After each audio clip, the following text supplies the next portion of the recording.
Hi, Reverend Dominic here again with another video posting. Good to be sharing some time with you again today. First off, I want to thank everybody who gave such great feedback about the worship service that was posted for last Sunday. It was our first time doing that, and I think it went off okay. Anytime you try something new like that, there's always some learning that goes on, and we certainly had some learning with that. For example, particularly around the use of the sound system in the sanctuary. So, when you try something new like that, you learn things. And we certainly did there. And we're going to be innovating and trying some new things. But you can expect something to be posted each Sunday going forward because we want to make sure that people stay connected.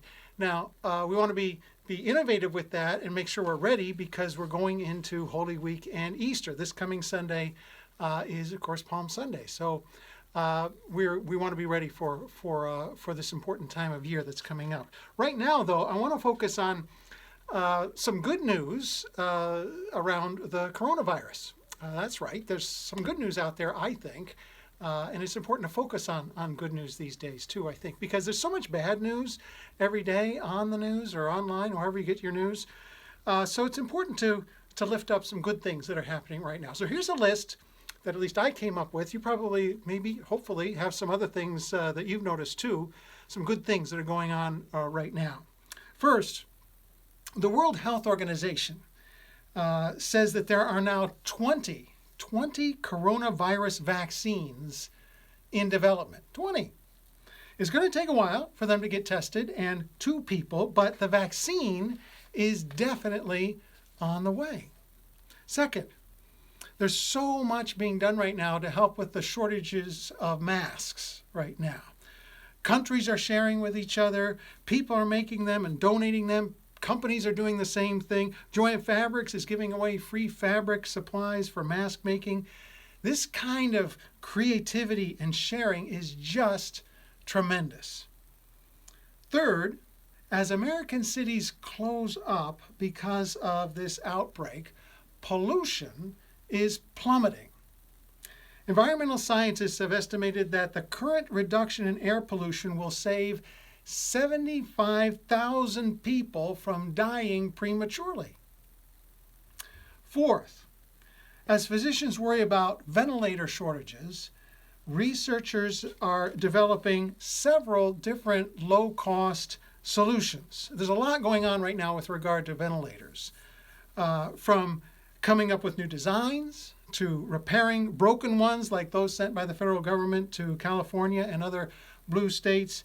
Engineers and companies are stepping up to fill the gap.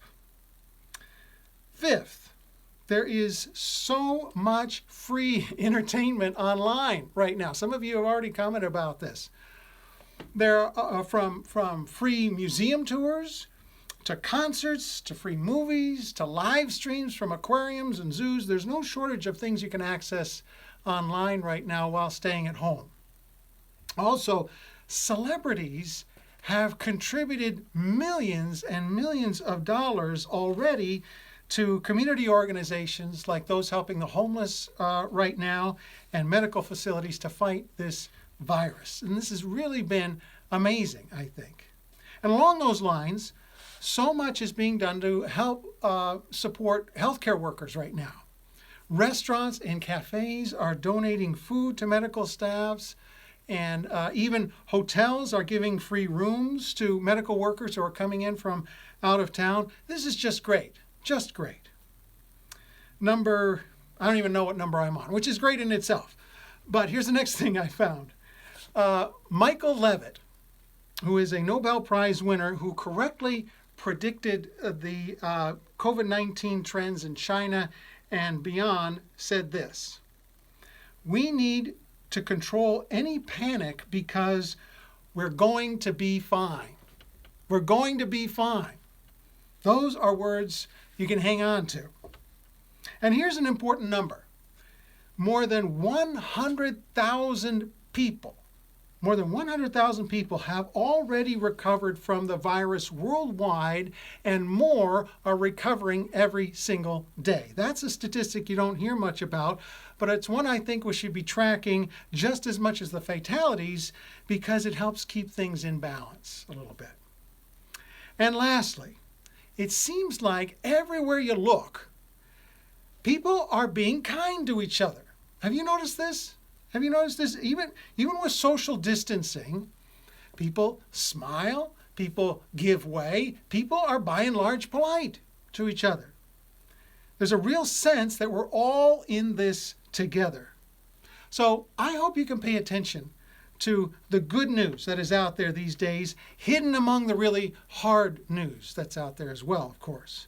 Because the good news is there, and it is making all the difference in these times.